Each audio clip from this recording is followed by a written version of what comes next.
There are a lot of different Pokémon fans nowadays. Some have been fans ever since Red and Blue, while some may have started their journeys with Sword and Shield. Fans of almost any franchise will tell you that that franchise was better back in the day, and this notion definitely is true for a lot of Pokémon fans nowadays.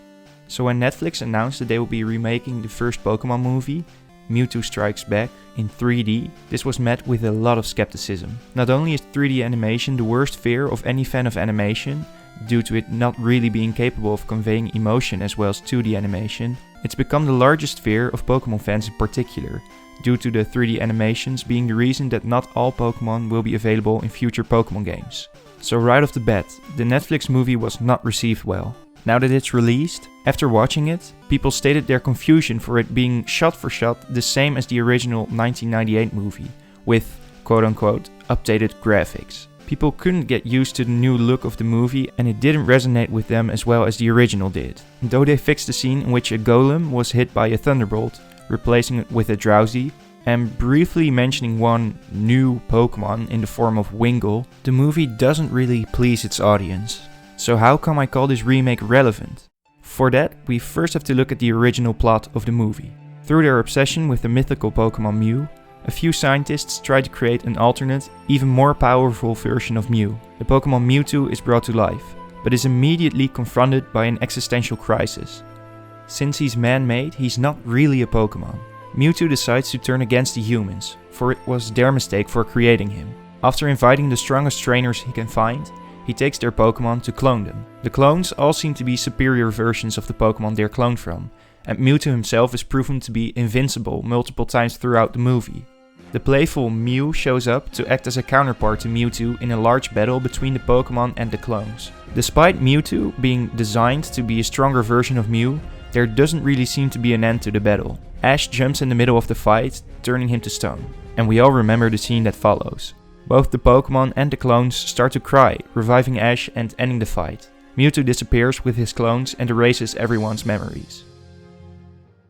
The 1998 movie not only made us think about the hypothetical relationship between humans and Pokemon. Giovanni makes a cameo to tell us that Pokemon were meant to be ruled and used by humans, for they are the dominant and superior species. This seems to resemble the real world's power of humans, them using the resources of the earth for their own gain. Mewtwo represents the world striking back at the humans, kind of like the earth is doing right now, thanks to us messing up the ecosystem. I don't mean to say that this is the message of the movie or that I necessarily agree with this, but it's just the way you can read the movie. This reading of the movie is still relevant today. The world is dangerous and humans are still exploiting it for their own benefit.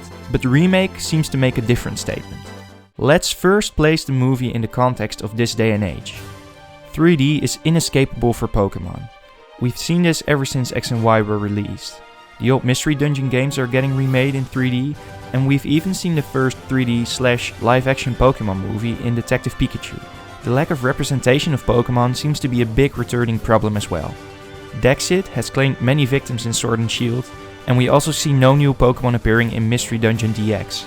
Gen 1 fanservice is another huge complaint, with Kanto getting multiple remakes and the over-representation of Gen 1 Pokémon in the form of Megas, alternate forms and etc.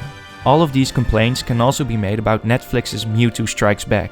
It's almost entirely Gen 1, except for Togepi, which doesn't really count since it's always been there, and Donphan. It's also 3D, which makes Pokemon fans say things like, Pokemon doesn't have the heart it used to have. You says it don't prove anything by showing off a lot of fancy moves. The Pokemon's real strength comes from the heart. A Pokemon's real strength, you say?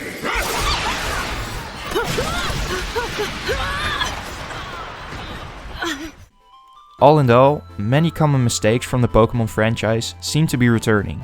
That's not the sole reason for me calling the Netflix movie relevant. Mewtwo, the abomination that is the result of human production, seems to be a manifestation of the Pokémon franchise, talking back to its fans. Just listen to this monologue.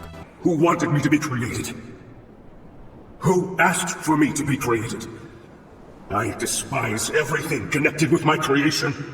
You are the ones who created me, and I will strike back against you. Mewtwo itself is a recreation of something that already exists, being Mew.